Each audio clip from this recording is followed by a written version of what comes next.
Bonjour à tous. Alors aujourd'hui, on va animer le zombie. Donc là, vous voyez à l'écran, je lui mets des coups et ça fait une animation. Il tombe sur le dos quand il prend des dommages. Et quand il aura plus de points de vie et qu'il sera mort, il tombera. On lancera une autre animation. Bam, sur le ventre. Voilà. Un truc tout simple. Bon, les animations, elles sont pas top. Quand il se relève, ça fait un peu bizarre, mais pour s'entraîner, c'est très bien. Allez, on va commencer par faire un peu de ménage dans la scène. On va désactiver les Game Object Training. Voilà. Comme ça, on va se concentrer sur le zombie. Voilà, vous désactivez. Ah, très bien.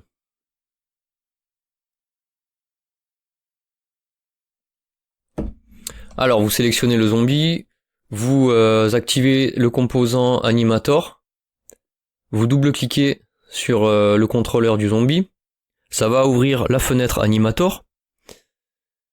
Alors c'est une fenêtre un peu bizarre, hein, faut prendre le coup. Pour dézoomer, vous mettez au centre hein, et vous reculez avec la molette de la souris. Alors, tout ce que vous voyez en dessous, donc tout ce qui est en orange et gris, ce sont les animations. Donc on va les supprimer pour commencer de zéro. Allez, alors vous repérez dans les fichiers du projet, dans le répertoire du zombie et animation, vous repérez les trois animations qui nous intéressent. Donc Z idle, c'est quand le zombie attend. Z falling back, on va s'en servir quand le zombie recevra des dommages. Et Z falling forward, c'est quand il sera défait. Alors Z idle, on va le renommer en stand, c'est-à-dire il reste debout quoi quand il attend. Falling back, donc c'est damage.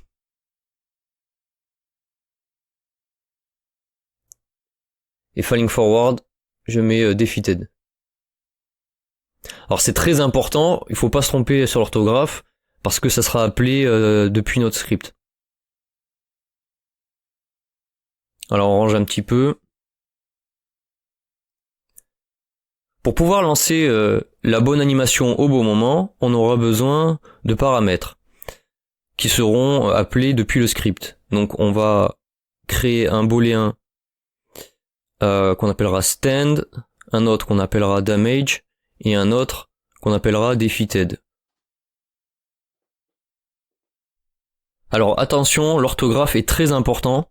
Faut bien respecter les majuscules et l'orthographe parce que sinon ça ne marchera pas. Voilà. Alors c'est pas obligé, mais moi j'aime bien quand les états qui a en orange et en gris ont exactement les mêmes noms que les paramètres, mais on n'est pas obligé de faire comme ça. Hein. C'est pour simplifier quoi. Alors maintenant nous devons créer une transition entre l'animation stand et l'animation damage. Vous cliquez sur la petite flèche pour paramétrer la transition. Vous désactivez As Exit Time, qui nous permet d'interrompre l'animation quand on veut. Vous créez une condition. Donc on veut que l'animation de dommage soit jouée quand damage égale true.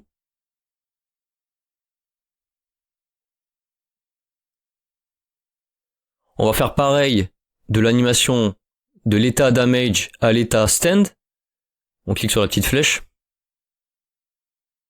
Cette fois, on laisse exit time parce qu'on veut que l'animation du dommage ne soit pas interrompue. On met la condition stand égale true. Et on va faire une dernière transition entre stand et defeated. On clique sur la petite flèche. On peut interrompre. Et la condition, ça sera defeated égale true.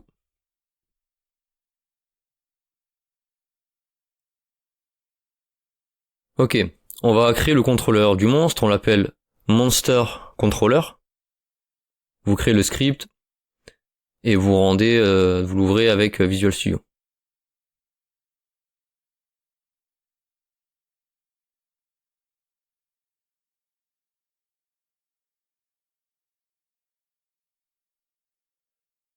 Alors voici le script, vous pouvez soit copier au fur et à mesure en mettant pause à la vidéo, soit copier le script depuis le lien que j'ai mis dans la description.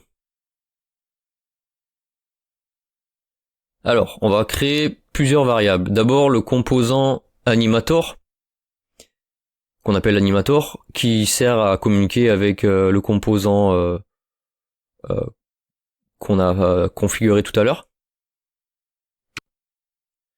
Ensuite, alors là c'est important, on va créer 3 strings qui doivent s'appeler exactement pareil, avec la même orthographe, avec les majuscules, faut respecter les majuscules. Donc 3 états, donc stand state, take damage state et defeated state.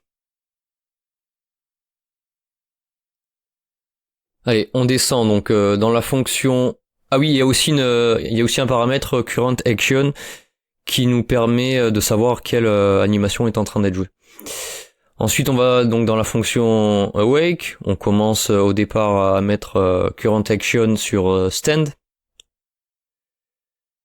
Et on prend la référence de l'animator, animator égale getComponentAnimator.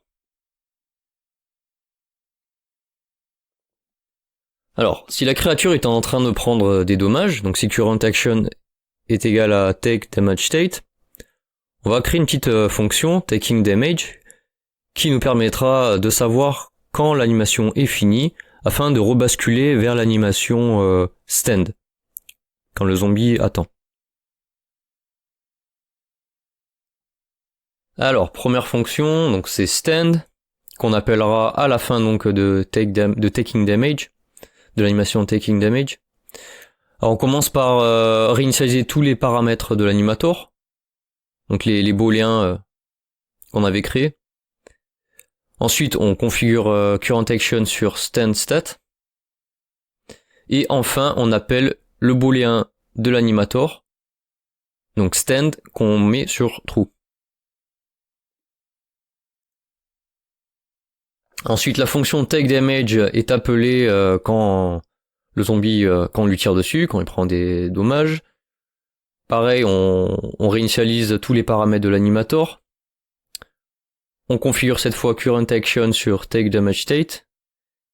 Et on met le booléen damage de l'animator sur true.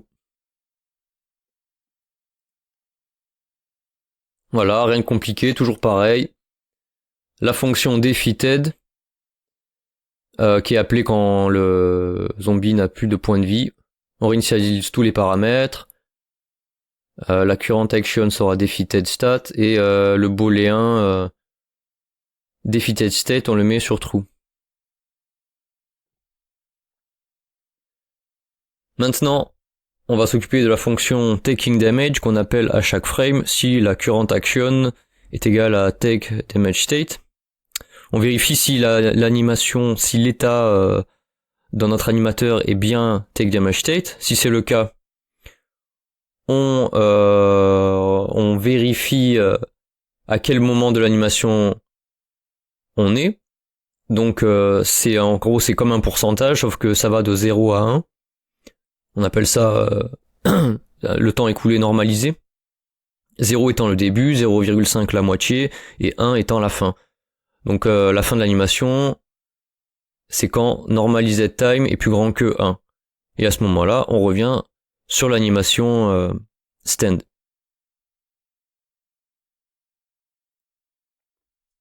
Enfin, la petite fonction resetAnimation qui remet tous les booléens sur false.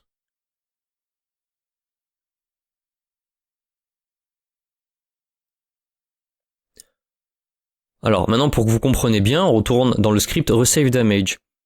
Et on voit que lorsqu'il prend un coup, qu'il prend des dégâts, on appelle la fonction sendMessage, donc takeDamage, qui correspond à la fonction de notre monster controller. En fait, on appelle voilà cette fonction-là, qui est publique. takeDamage. Et pareil, quand on n'a plus de points de vie, on appelle la fonction defeated, qui maintenant a été créée dans Monster Controller, et qui doit être aussi publique.